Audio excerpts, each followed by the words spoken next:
ஒரு மொழி அப்படிங்கிறது வெறும் தகவல்களை பரிமாறிக்கிற ஒரு கருவி மட்டும்தானா? இல்ல நிஜத்தையே மாத்தி அமைக்கிற அளவுக்கு ஒரு மாய சக்தி அதுக்கு இருக்கா? இந்த கேள்வி கண்டிப்பா உங்களை ஆச்சரியப்படுத்தலாம். ஆனா வரலாற்று சில இடங்கள்ல மொழியே ஒரு மாபெரும் சக்தியாவே பார்த்திருக்காங்க. வணக்கம். இன்னைக்கு நம்மளோட இந்த விளக்க தொகுப்புல எதை பத்தி பார்க்க போறோம்னு பாத்தீங்கன்னா, தமிழ் மொழி எப்படி ஒரு தெய்வீக கருவியா செயல்பட்டு 11 மாபெரும் அற்புதங்களை நிகழ்த்துச்சு அப்படின்னு விவரிக்கிற சில பழங்கால மூல நூல்களை பத்தி தான் ஆழமா பார்க்க போறோம். குறிப்பா திருஞான சம்பந்தர் அப்படிங்கிற வரலாற்று ஆளுமையை பத்தி இந்த நூல்கள் என்ன சொல்லுது அப்படிங்கறத எந்த ஒரு சார்பும் இல்லாம நடுநிலையா இந்த ஸ்லைடுகள் மூலமா நாம இப்ப அலச போறோம். ஓகே, இன்னைக்கு நம்மளோட பயணம் எப்படி இருக்க போகுதுன்னு சுருக்கமா பார்த்துடலாம்.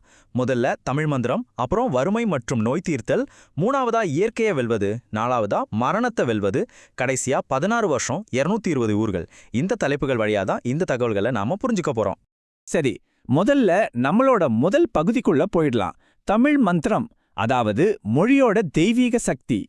இங்க நாம கவனிக்க வேண்டிய ரொம்ப முக்கியமான விஷயம் என்னன்னா, இந்த மூல நூல்களின் படி தமிழ் மொழி அப்படிங்கிறது வெறும் வார்த்தைகள் கிடையாது. அது உலகியல் நன்மைகளையும் இறுதியான முக்தி பெற்றியும் தரக்கூடிய அளவுக்கு நிகரற்ற சக்தி கொண்ட ஒரு தெய்வீக மொழி. இது ஏதோ ஒரு தனி நபரோட கருத்து கிடையாதுங்க. அந்த நூல்கள் முன்வைக்கிற ஆணி வேறான தத்துவமே இதுதான். இந்த ஆற்றலை அந்த தொகுப்புகள் எப்படி விவரிக்குதுன்னு இப்ப பார்க்கலாம். அடுத்ததா நம்மளோட இரண்டாவது பகுதி, வறுமை நோய் தீர்த்தல், அதாவது நிஜ வாழ்க்கையில உடல் மற்றும் பொருள் பிணிகளை நீக்கின அந்த நிகழ்வுகள். இப்போ செல்வங்கள் சம்பந்தமா நடந்த ரொம்ப முக்கியமான 3 அற்புதங்களை நாம பார்க்கலாம்.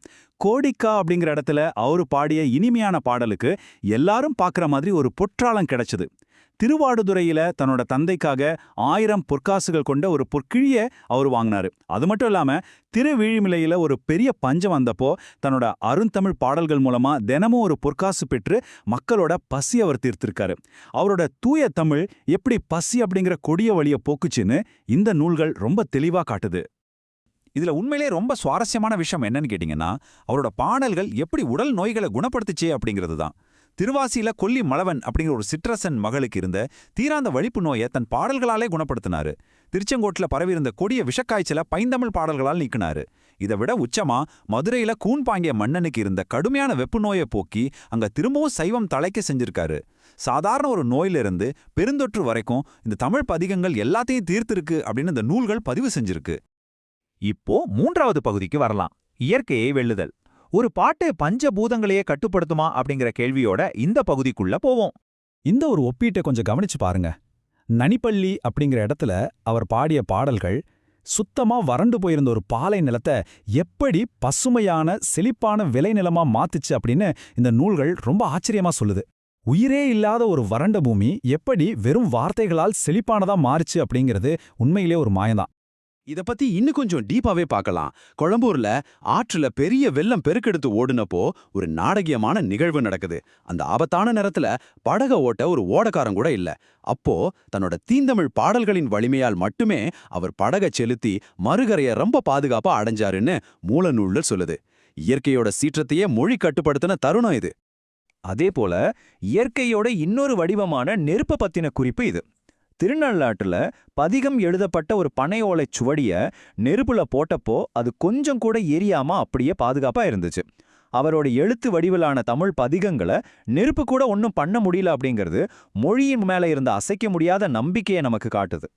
சரி, அடுத்து நம்மளோட 4வது பகுதி, மரணத்தை வெல்லுதல், அதாவது உயிர்த்தெழுதல் மற்றும் முக்தி. இந்த நிகழ்வு எப்படி உச்சகட்டத்தை அடையுதுன்னு பாருங்களேன். ஒரு இளம் பெண்ணோட உடல் வெறும் எலும்புகளாக மட்டுமே எஞ்சிருக்கு. இது முதல் படி. இரண்டாவது, திருஞான சம்பந்தர் மயிலாப்பூர்ல ஒரு அரிய அருந்தமிழ் பதிகத்தை பாடுறாரு.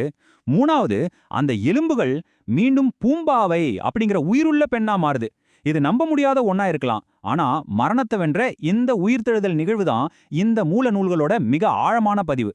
தன்னோட வாழ்வின் இறுதி பகுதியில அவர் ஒரு தனி மனிதனோட உயிரை மட்டும் மீட்கல. தன்னோட திருமணத்துக்கு வந்திருந்த எல்லாரையுமே தன்னோட இறுதி செந்தமிழ் பதிகத்தை பாடி சிவலோகத்துக்கு நேரடியாக அழைச்சிட்டு போனதா பதிவு செய்யப்பட்டிருக்கு. ஒரு ஒட்டுமொத்த கூட்டத்துக்கே ஆன்மீக முக்தியை தந்த ஒரு அபூர்வ நிகழ்வுது. அடுத்து நம்மளோட கடைசி பகுதி, 16 வருடம் 220 ஊர்கள், அதாவது பிரமிக்க வைக்கும் அந்த மாபெரும் மரபு. இப்போ நீங்க பாக்குற இந்த எண்ணெய கொஞ்சம் கவனிங்க. 16 நாம இதுவரைக்கும் பார்த்த அத்தனை அற்புதங்களும் இந்த மாபெரும் வரலாற்று நிகழ்வுகளும் வெறும் 16 வயசு மட்டுமே வாழ்ந்த ஒரு இளைஞனோட ரொம்ப குறுகிய ஆயுட்காலத்துக்குள்ள நடந்துச்சு அப்படின்னு நினைக்கும்போது அது நிஜமாவே நம்மள ரொம்ப வியப்புல ஆழ்த்துது. அதே போல இந்த எண்ணையும் கவனிங்க, 220. அந்த 16 வருஷத்துல சுமார் 220 ஊர்களுக்கு அவர் வெறும் கால்நடையாகவே பயணம் செஞ்சு தன்னோட செய்தியையும் தமிழ் மொழியும் மக்கள்கிட்ட கொண்டு போய் சேர்த்திருக்காரு. அந்த காலத்துல இருந்த பயண வசதிகளை யோசிச்சு பார்த்தோம்னா இந்த எண்ணிக்கை உண்மையிலே பிரமிக்க வைக்கும் ஒண்ணுதான்.